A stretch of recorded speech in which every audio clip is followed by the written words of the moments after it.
There are several functions that we are going to see frequently in both this class and math in general.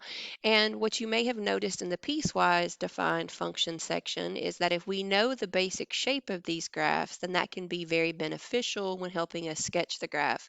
And that's going to be true when we work with transformations as well, because what we're going to find out is that if we know the basic shape of a graph and we know how to apply transformations, then we can quickly sketch the graph without having to find a bunch of points and worry about plotting those.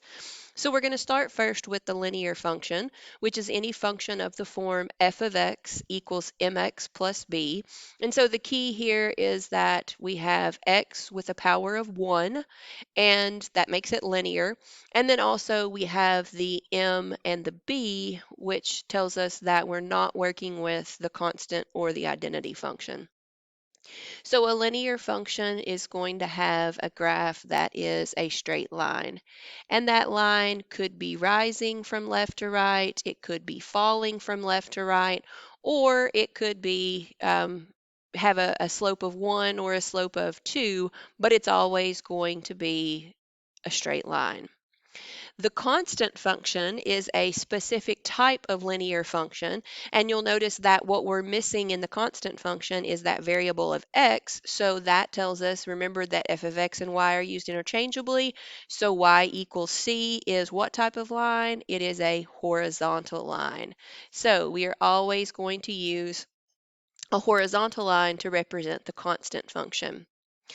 The identity function is also a specific type of linear function, and what you'll notice about it is that its y-intercept is 0, there's no plus b on it, and that its slope is 1. So that means it is specifically the line that runs through the origin with a slope of 1. So these are all different types of linear functions, but we can learn a lot by knowing whether or not we have just a constant or an identity. So now let's move on and talk about the standard quadratic function. So that's just x squared. And hopefully you already know, but if not, the standard quadratic function is just a parabola. And it is a parabola with its vertex or its lowest point at 0, 0.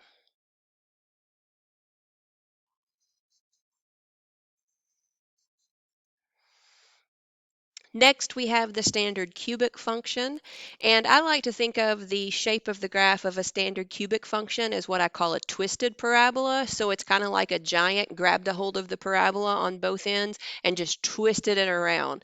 And it also runs through the origin of 0, 0. So our cubic function has a basic graph that looks like this. Our square root function, if you think about the x values that we can plug in, we can only plug in positive x values or 0, non-negatives, and we can only get out positive and negative values. So it's actually going to start at the origin, and then it's going to kind of curve around like this. Now again, these are just basic sketches. I'm not plotting any points. I'm not being exact with these. It's just to give us an idea of what the basic shape of the graph is going to look like. The cubed root function is going to look similar to the square root function, but if you think about what the cubed root function means, it means that we can plug in negatives as well as get out negatives. So it's going to be a little bit flatter, and it's also going to go in both directions. So it's going to be a little bit flatter than our square root function, and it's not only going to go to the right, but it's also going to go to the left because we can use negatives in there as well. And then the last one that we're going to talk about is the absolute value function. Again, if you think about the absolute value function, we can plug any number we want to in, but we're always going to get a positive out. So the absolute value function is actually going to end up looking like a V with its point at 0, 0. So again, we're not being precise here. We're just looking at the basic shape of these graphs of the functions. But if you can become familiar with these, it will help you not only when you're trying to graph a piecewise defined function, but it's also going to be very useful when we start applying transformations to be able to sketch the graph of a function.